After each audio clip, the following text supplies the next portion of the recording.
Hey, welcome back everyone. Now, somehow I've fallen into the rabbit hole of high-end magnifiers.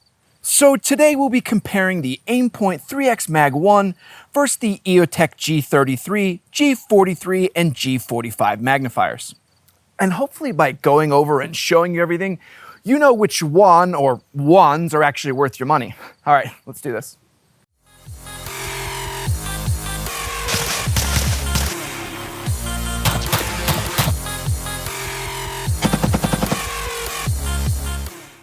So the way this video started is because I actually have a few favorite magnifiers. And I actually like a lot of the cheaper solutions because they really do work pretty well.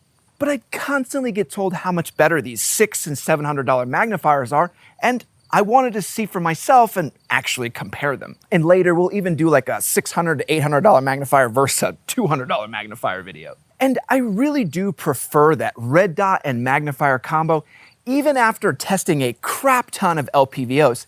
And I think I have most of the high-end tier of the magnifier lineup. So today we'll compare price, packaging, magnification, included in aftermarket mounts, dimensions, weight, windage adjustment, eye relief, and glass quality.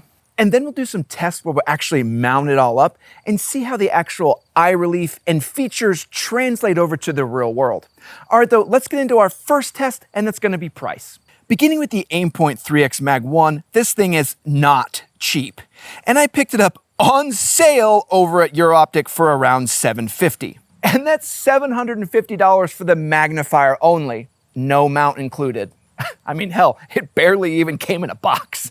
I'll show you that as we go though. Okay, EOTech pricing next. Starting with the G33, the MSRP is $615, but you can often find deals getting them much cheaper, near $400 if you're willing to poke around a bit. Looking next at the step up of the G43, I found the price at a $635 MSRP, which is only like 20 bucks more than the G33, and I'm willing to bet that you could find it much cheaper if you're willing to look for some sales. But even at full price, the G43 is still cheaper than the Aimpoint on sale. And both these EOTech have mounts. How much is the Aimpoint with the mount? Oh, only $1,100. And that's on sale. All right, though, let's focus and ignore that nonsense. Moving to the G45, we see an MSRP of $679. So there's not a huge variation in prices between the G33, G43, and G45. And I did find the G45 for like $550 or $600 when I was poking around at some different websites. But then finding both on sale, the 5X G45 with the mount and goodies is about $150 cheaper than the Aimpoint 3xmag-1 with no mount. So the points in price definitely go to the EOTech crowd, but maybe that extra cost of the Aimpoint means extra quality? I don't know, I guess we'll find out. All right, so what's next? Oh, included items. You're gonna enjoy this one. Looking at the EOTech first this time, each magnifier comes packaged with these neat sleeves with the EOTech logo on them, and also include these really nice hard cases that the optics can be stored in. I really love these things, and it's just a touch of class that shows that EOTech really takes a lot of pride in their product. Now, Aimpoint. Here is my box I got with my $750 optic. It's a white box. It says Aimpoint on the side, kind of. Inside is the manual and foam to hold and keep the 3xmag-1 protected. Why? Why is the Aimpoint packaging so bad? Maybe they just assume the person getting this issued to them will just throw the box away anyway? So the points in this category absolutely go to EOTech for their nice packaging and the sweet cases.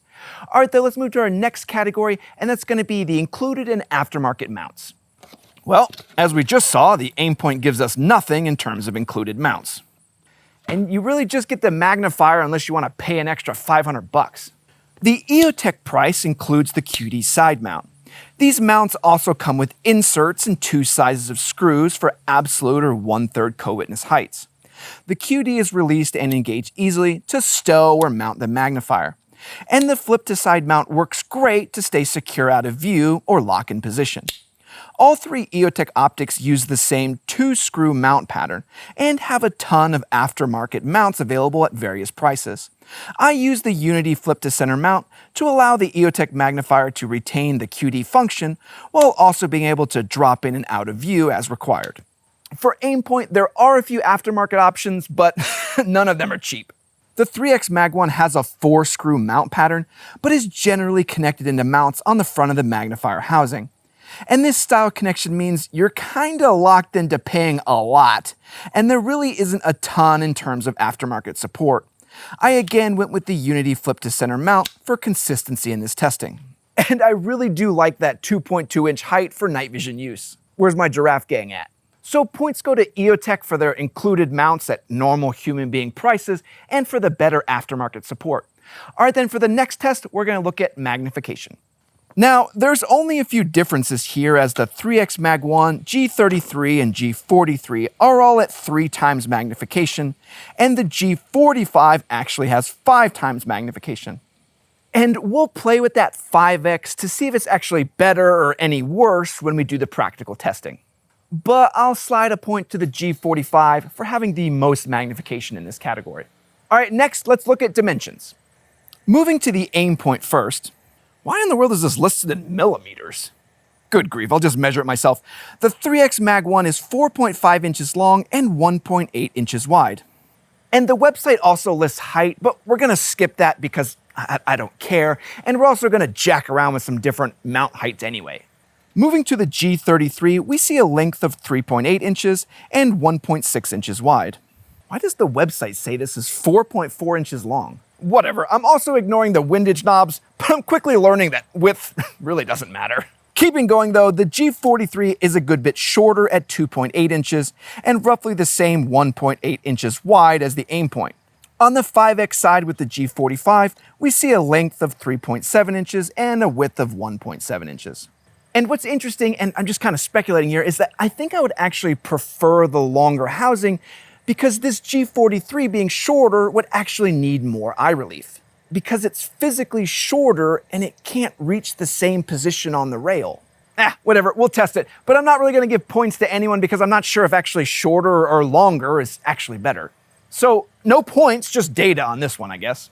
All right, next category, we'll look at the weight of each of the magnifiers. Oh, real quick though, for the sake of consistency, I'm gonna weigh them all in their Unity flip to center mounts because that's how I would run them. All right, Aimpoint first, we see a weight of 12.2 ounces.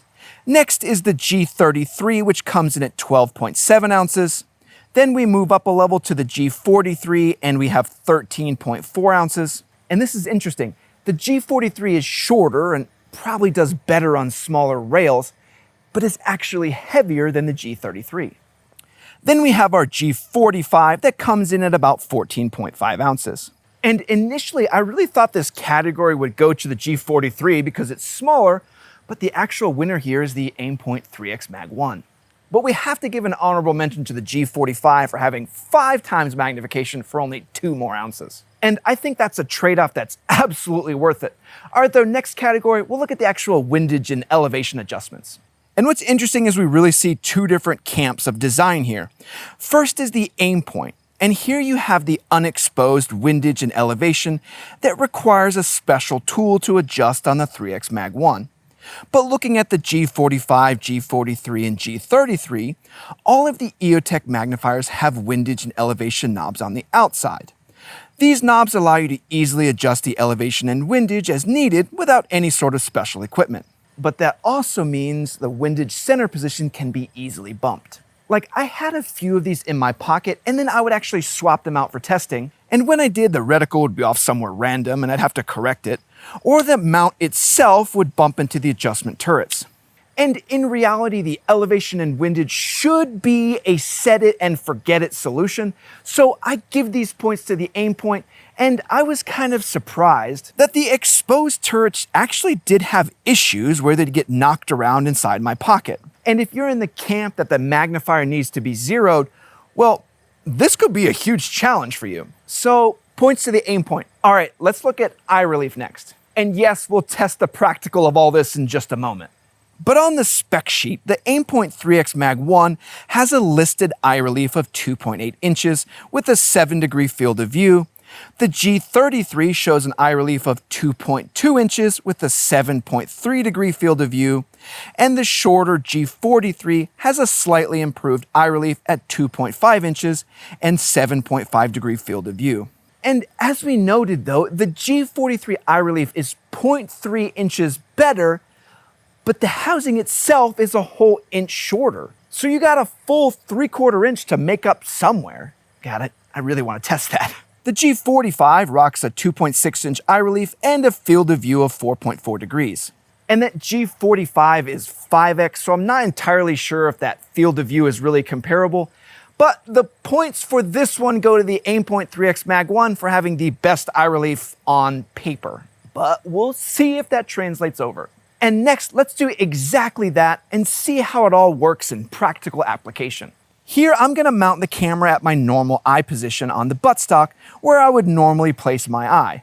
And I did measure this so you have some sort of reference point. I placed the camera at 2.5 inches from the rear of the receiver and then set the camera in that position. So with the camera connected, we'll then connect in the magnifiers at 4 position and see how close or how far they need to be adjusted to get a proper eye relief. We'll start right next to the EOTech XPS3 and work our way back to the charging handle. And I think there's going to be a lot to unpack here, so I'm just going to watch this footage with you and then comment along as we go. Okay, so here we got our G33 in the most forward position, and you can see, there's still some shadow along the edges. Let's see what happens when we move one position back. I'm not surprised by that with the way the eye relief's kind of set, but moving one position back from where I normally sit at. Let's see. Oh, okay, so that cleans up nicely. So I think that second position would totally be usable. I have some sort of weird glare. Where's that glare coming from? Oh, okay, it's coming from the front of the EOTech housing, that front little lip. So just be aware of that. You can definitely get some sweet glare if you have it sitting in this position. Let's try to go back one more and see what that does in terms of the scope shadow and then that actual whatever shine that is. All right, here we go. We got it all set. And there we go. Look, the shine there is gone off the front of the housing. Eye relief still looks good. No real scope shadow. See, there's no real more shine off the optic there. So that's nice. So that's a good position. That like second and third position seem to work pretty well. Let's see how it works when we go into that super close position, like right up against the camera. Okay, yeah, that's like obnoxiously close. And oh, okay, so still works pretty well. There's a little bit of scope shadow now. I think it's a little bit too close, but you got a lot of flexibility in that second, third, and fourth position all the way close to you. So a lot of flexibility here on the G33. All right, next I'm gonna set everything up for the G45, and here it's all in the front position, and okay, yeah, like we talked about, that's a lot of scope shadow. You gotta make up a ton of distance. That does not work in that position at all. I don't know what kind of neck you'd have to make that work. Okay, second position, still a lot of scope shadow. Again, we need to make up a lot of space where the actual housing is a good bit shorter. So let's move backwards to that third position. And what's interesting is the G33 looked really good in that spot. But let's see what this third position does. G33 did good here. That looks okay.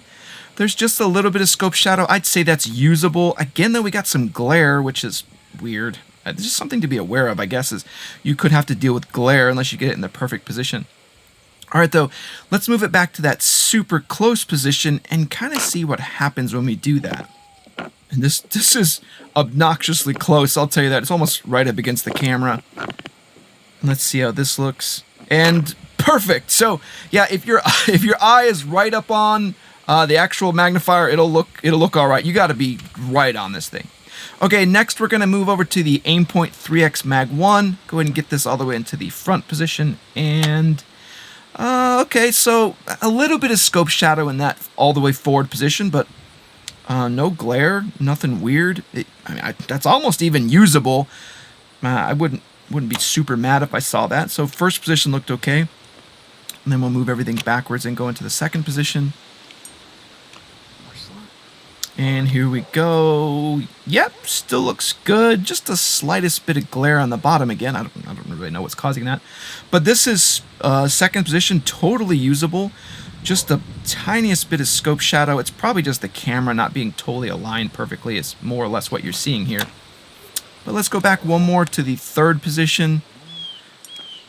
All right, and here, yeah, I'd say it's still usable. So first, second, third position, we're starting to get a little bit of scope shadow. So what's interesting here is the 3xmag-1 does closer to the actual optic and further away from your eye. So that's really interesting compared to the others that we're seeing. In the last spot.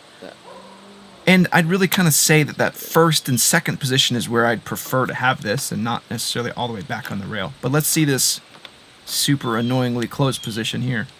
Again, like this is right up against the camera. I don't think this is going to do well. The long eye relief and everything. Yeah, no. Like, look at that. The eye relief, you're just way too close here. This does so much better right up against the optic. And that actually gets rid of the glare too. So it looks pretty well. Okay, let's get everything set up and move over to the G45 now, the EOTech G45, first position. Not surprisingly for a 5X, not horrible. There's a little bit of glare or something on the bottom, but the scope shadow wasn't so bad. Let's try the second position here. And again, we're keeping our eye fixed in the same position like with the camera, so just kind of seeing where the different positions for the eye relief are. Oh, okay, so second position looks great. This is actually really similar to the 3xmag-1 in terms of the eye relief, this is pretty impressive. 33 looked good here, but I don't think it looked that good. Come back to that third position. So I'd say first and second were usable. The third position looks phenomenal. Pretty surprised for a 5X that we've gone through 3 different positions and had no issues with eye relief, really. Like, I don't know if I would love that first position, but that second and third position were really good. We're going to go as close as we can. This is going to be horrible. There's no reason to run a magnifier like this. You have to basically be right up on it, but let's just see what that fourth position looks like. And yeah, this is when you start to get that scope shadow, but that's pretty impressive so far with that G45. From the practical, it really went to the Aimpoint 3xmag-1. The eye box was just so much more forgiving at all the different positions compared to the EOTechs. And if I needed to engage and engage now, then the rest of it be damned. I need an eye box that's not a picky bitch. The G43 was particularly unforgiving, and the longer magnifier design seemed to work better on both the 3xmag-1 and G45. So the next test is glass quality, and I did my best to test this, but I'm not gonna lie to you, it's an absolute pain in the butt to actually test this. There's something about aligning the camera and the magnifier that just made it impossible to do with my small camera setup I used previously. I just couldn't get the focus right as the diopter and everything else just didn't work. So then I tried using my trigger cam and just putting the magnifier in there. But that also turned into a nice, beautiful mess where you can't see anything besides blur because the focal planes aren't aligned. So in the end, I just used the camera I'm recording with now. And I'll overlay the footage from each of the magnifiers so you can see them side by side. The G33, 43, and 3xmag-1 look almost identical, and the G45 has more magnification, but the same exact image quality.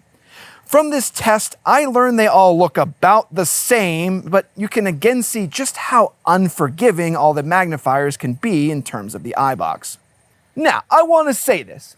If you told me that all of these magnifiers were made in different factories, I probably wouldn't believe you. It's pretty much exactly the same, and shame on whoever's out there saying the glass quality is way different. And points-wise, there's no points here. Glass quality's the same. Ugh, but that's all the tests, so who's the overall winner? Well, I'm kind of surprised by this, but in the end, there's only really 2 standout contenders with the EOTech G45 and the Aimpoint 3xmag-1. And I think it really depends on your mission set and magnifier needs. But I will say, after using a 5x magnification, the 3x magnifier seemed kind of stupid. Like, would there really be a time I'd want to see a target further away, but 5 times is too much? and I don't think so. The 5X just seemed like a smarter magnification range, but the G45 itself wasn't as forgiving as the 3xmag-1 when it comes to the eye box and eye placement. So it really comes down to if you want more magnification with better target ID with the G45, or a magnifier that is a bit easier to use and more forgiving at awkward angles with the 3xmag-1. And I went back and forth on this, and in the end, I actually settled on the G45 for my pick, and let me kind of tell you why. Given that increased distance where I'd even need a magnifier, means I'd likely have time to have a proper setup and aligned cheek weld. Now though, the 3xmag-1 would 100% allow me to make faster shots at range. But though that doesn't make a lot of sense in a practical application, as a red dot and magnifier combo isn't really synergized to focus on long shots at fast speed. And that's certainly not the mission set for my 12.5 setup I have here. Because if long range speed was the game, I'd just switch all this out and use an LPVO with millhash Christmas trees like the Primary Arms 1-6 Griffin. Which then kind of made the G45 with its extra mounts, better magnification, and lower costs just a better overall option. But your mileage may vary, so don't just take what I say as gospel between the G45 and the 3xmag-1. It's based on what you need and your mission set. Overall, I think you're making some really solid choices between the two, as you're picking two very different features to focus in on. Now, looking at the others, the G43 would be good on a super small setup, but I'd really only recommend it if you're completely out of rail space and have like a 3-inch stock. The G33 does do extremely well, but for the small increase in price, the G45 just offers substantially better eye relief and magnification that is well worth the added cost. Well, I hope this video comparing some high-end magnifiers was useful in your purchasing decisions. I know I certainly had some fun doing this one. After getting through this though, I don't know if I'm more or less decided on which one is better though. But I want to say thanks to all of our Patreon supporters and all of our YouTube members. You make all this possible, and I always say how much I care for you, and I can't believe how much you make possible for us. So thank you for all the support. And I want to say thanks to everyone that likes, comments, and subscribes. Comment down below which magnifier you think you would buy. All right, everyone, Walsh out.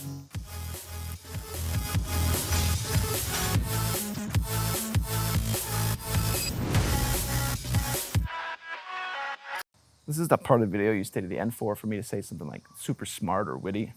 Pew, pew, pew, pew, pew, pew, pew, pew, pew, pew.